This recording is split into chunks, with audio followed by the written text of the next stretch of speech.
Hello السلام علیکم and welcome back to my channel.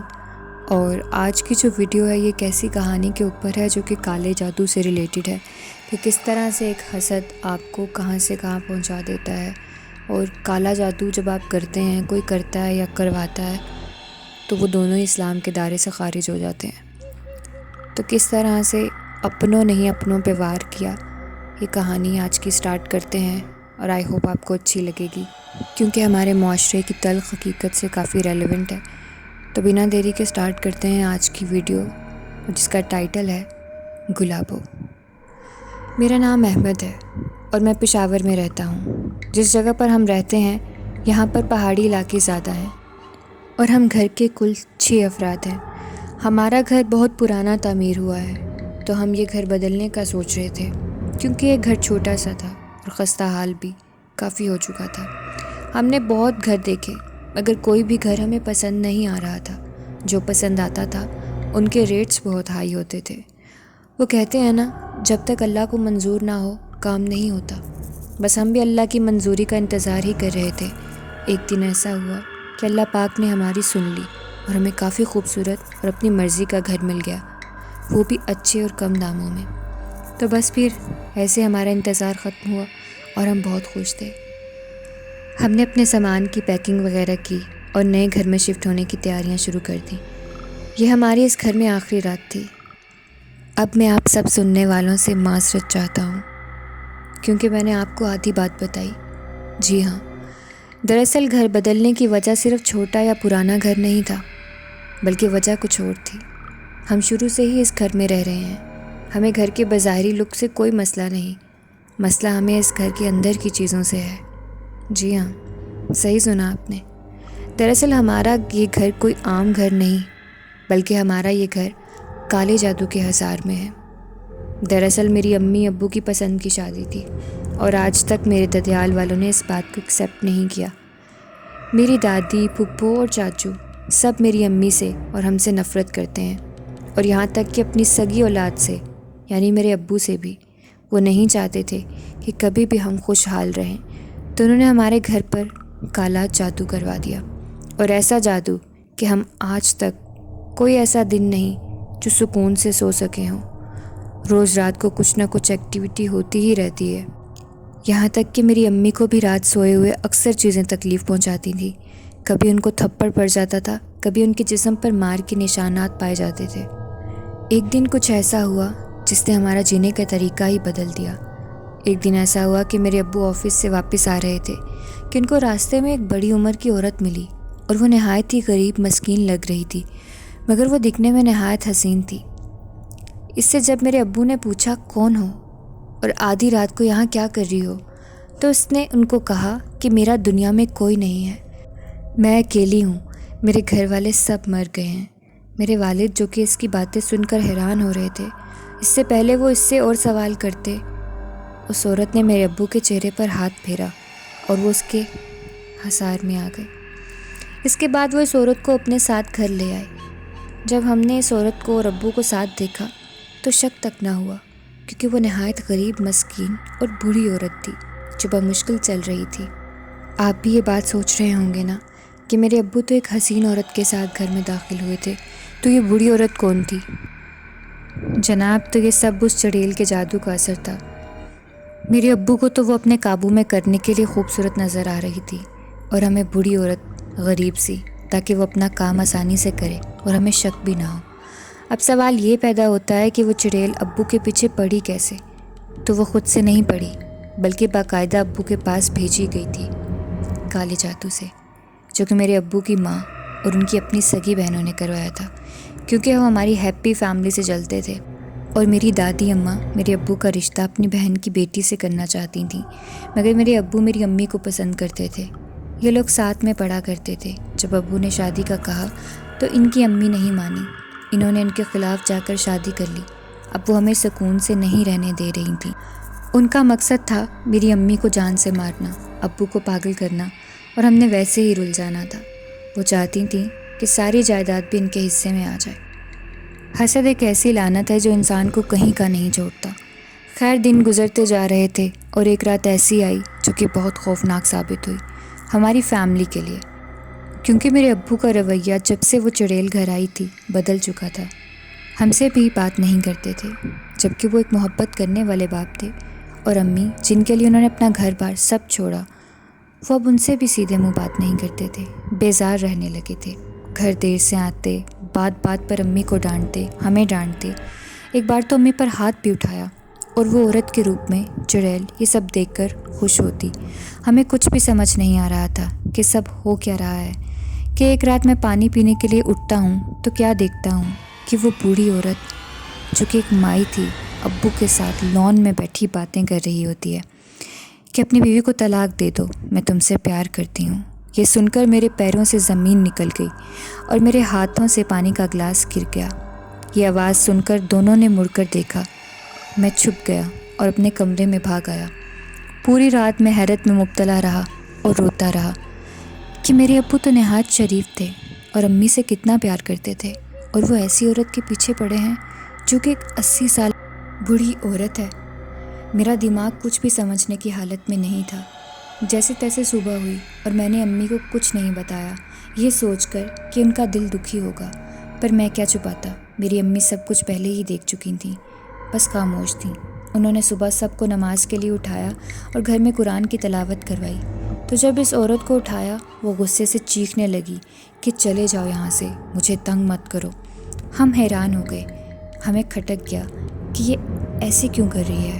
پھر ایک دن میرے ابو نے امی سے کہا کہ میں تمہیں طلاق دینا چاہتا ہوں، میں صوفیہ یعنی وہ چڑیل سے شادی کرنا چاہتا ہوں۔ امی روئی تو بہت، لیکن انہوں نے ابو سے کہا کہ ٹھیک ہے، آپ مجھے طلاق دے دینا، مگر اس بوڑھی اماں سے پیار اور شادی، وہ آپ کی ماں سے بھی بڑی عمر کی ہے۔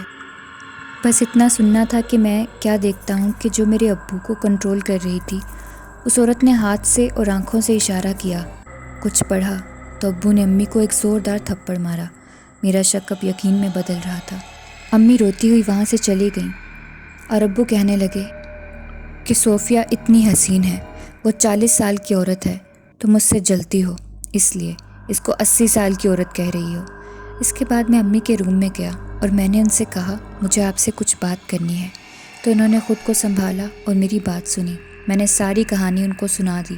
وہ بھی کہنے لگیں کہ مجھے بھی بہت چیزوں پر شک ہوا، جیسے اس دن نماز پر اس نے ریئیکشن دیا، اور پھر تمہارے ابو کہہ رہے تھے کہ وہ تو جوان ہے، لیکن ہمیں تو 80 سال کی بوڑھی اماں دکھائی دیتی ہے۔ بس پھر کیا، میری امی نے کہا کہ مجھے لگتا ہے کہ کسی نے تمہارے ابو پر جادو کروا دیا ہے، تو میں اپنے قاری صاحب کو گھر لے آیا۔ انہوں نے جب گھر کا جائزہ لیا تو بتایا کہ اس گھر میں کالے جادو کے اثرات ہیں، کسی نے ہمارے پورے گھر پر جادو کروایا ہے۔ سب سے زیادہ وار میرے ابو پر ہوا ہے، پر اب تک ہم جانتے نہیں تھے کہ وہ کون ہے۔ اس کے بعد انہوں نے بتایا کہ یہ عورت نہیں، ایک چڑیل ہے جو کہ کالے جادو کی مدد سے تمہارے ابو کے پیچھے لگائی گئی ہے، اور تم لوگوں کا گھر برباد کرنے کے لیے۔ اس لیے یہ عورت تم لوگوں کو بڑی، تمہارے ابو کو جوان نظر آتی ہے۔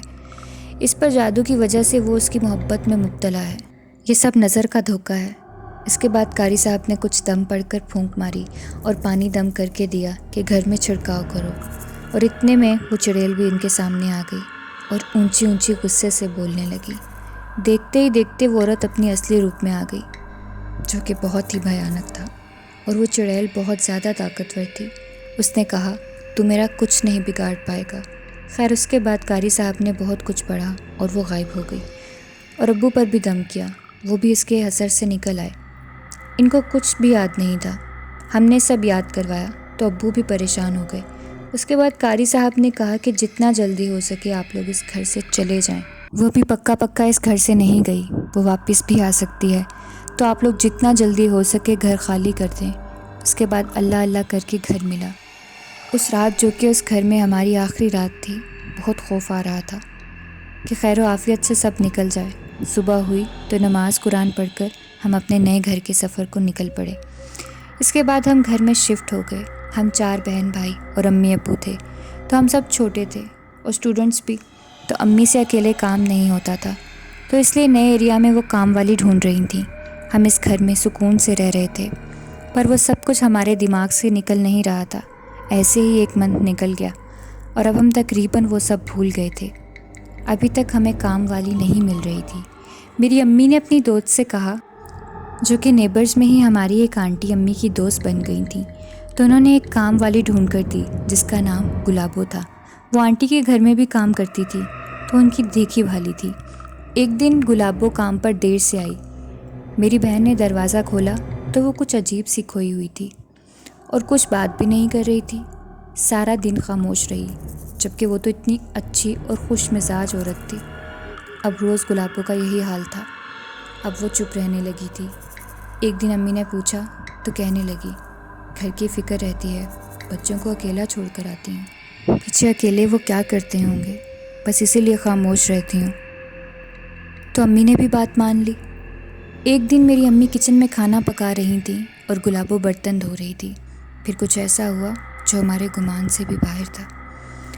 اب گلابو نے امی سے کہا کہ راشدہ، ابھی بھی تمہارا شوہر تم سے ہی پیار کرتا ہے یا اس 80 سالہ عورت سے؟ یہ کہہ کر وہ اب امی کی طرف دیکھ کر مسکرائی اور کچن سے باہر چلے گئی۔ امی جو کہ سن کھڑی تھی، مجھے دیکھ کر بھی ویسے ہی کھڑی رہیں۔ امی نے بتایا کہ گلابو ایسے بول کر گئی ہے، مگر وہ نارمل پھر رہی تھی، اور امی حیران رہ گئیں۔ جب وہ چلی گئی تو امی میرے پاس آ کر بیٹھ گئیں۔ میں بہن بھائیوں میں سب سے بڑا تھا، اس لیے امی ہر بات مجھ سے کرتی تھیں اور چھوٹے بہن بھائیوں کو کسی بات کا علم نہیں تھا۔ اس کے بعد امی نے کہا کہ اس نے مجھے ایسے بولا ہے۔ پھر ہم نے غور کیا کہ ابو کا بیہیویئر پھر سے برا ہونے لگا ہے۔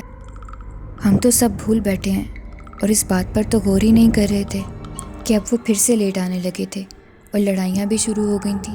پھر ہم جان گئے کہ یہ ہو نہ ہو واپس آ گئی ہے، چاہے گلابو کی شکل میں ہو چاہے کسی اور کی۔ ہم نے انہی قاری صاحب کو بلایا اور چڑیل یہ بات جان گئی تھی، اس لیے جس دن قاری صاحب آئے وہ اس دن گلابو میں نہیں تھی، وہ نارملی پھر رہی تھی۔ قاری صاحب نے کہا کہ وہ اس وقت اس میں نہیں ہے، وقتاً فوقتاً وہ اس کا جسم چھوڑ دیتی ہے۔ پھر قاری صاحب نے کچھ ایسا کلام پڑھا کہ وہ اونچی اونچی شور کرتی حاضر ہو گئی۔ اب وہ غضبناک ہونے لگی۔ پھر قاری صاحب نے وظیفہ پڑھنا شروع کیا تو وہ دھمکیاں دینے لگی۔ وہ اب رونے اور منتیں کرنے لگی۔ قاری صاحب نے پوچھا، بتا کون ہے، کہاں سے آئی ہے؟ اس نے کہا کہ میرا نام کالندی ہے اور میں ایک غیر مسلم ہوں، مجھے لوگ کالے جادو کے عمل میں استعمال کرتے ہیں اور اس عورت کے شوہر پر جادو کیا گیا ہے اور میں اس لیے یہاں پر اس کے پیچھے آ گئی۔ پھر انہوں نے پوچھا کہ کس نے کروایا ہے جادو، تو اس نے بتایا کہ اس کی ماں اور بہنوں نے۔ یہ سن کر میری امی رونے لگیں اور میرے ابو پر سے اس کا اثر ٹوٹ چکا تھا، وہ بھی حیران کھڑے سب سن رہے تھے۔ ہمیں اپنے کانوں پر یقین نہیں ہو رہا تھا کہ ہمارے اپنے اس حد تک نفرت اور حسد میں نیچے گر سکتے ہیں۔ خیر اس کے بعد جب انہوں نے کہا تو یہاں سے چلی جا، نہیں تو میں تجھے جلا دوں گا، مگر وہ نہیں مان رہی تھی کیونکہ وہ ناپاک چیز تھی۔ پھر قاری صاحب نے اسے وظیفہ پڑھ کر جلا دیا۔ اس کے بعد معاملات تو ٹھیک ہو گئے، مگر ہمارا دل بہت دکھا اور رشتوں سے اعتبار بھی اٹھ گیا۔ کالے جادو نے آج تک کسی کا بھلا نہیں کیا۔ کالا جادو کرنے اور کروانے والے دونوں اسلام سے خارج ہو جاتے ہیں اور اپنے کیے کی سزا دنیا پر ہی بھگت کے مرتے ہیں، اور آخرت میں بھی ان جیسوں کا کوئی حصہ نہیں۔ اللہ کی ذات پر ہمیشہ سے یقین تھا، اب یقین اور پختہ ہو گیا ہے۔ آج جن اپنوں نے کالا جادو کروایا تھا، جنہیں اپنا کہتے بھی شرم آتی ہے، وہ دنیا میں ہی مکافات عمل کی سزا کاٹ رہے ہیں۔ اس واقعے کے کچھ عرصے بعد میری دادی اماں کا انتقال ہو گیا۔ دونوں پھپھوں کو طلاق ہو گئی۔ چاچو کی اپنی بیوی سے نہیں بنتی، وہ صبح و شام ان کو مارتے ہیں، بالکل ویسے ہی جیسے میری امی کے ساتھ انہوں نے کروایا تھا۔ سب پلٹ کر آ رہا ہے، مگر اللہ کا لاکھ کرم ہے کہ ہم اپنے گھر میں خوش ہیں، اسی گھر میں رہتے ہیں۔ مگر ابو کا دکھ بہت بڑا ہے کیونکہ وہ اپنی فیملی امی سے بہت محبت کرتے تھے، مگر انہوں نے اتنا برا کیا ان کے ساتھ، اور یہ چیز آج بھی ان کو کہیں نہ کہیں بہت تکلیف دیتی ہے۔ So that's it for today's video, اور اللہ تعالیٰ سے یہی دعا ہے کہ اللہ پاک ہم سب کو حاسدوں کی نظر سے بچا کے رکھے اور کالے جادو سے بھی محفوظ رکھے۔ باقی ملتے ہیں نیکسٹ ویڈیو میں کسی نئی اسٹوری کے ساتھ، تب تک اپنا خیال رکھیں، مجھے دیجیے اجازت، اللہ حافظ۔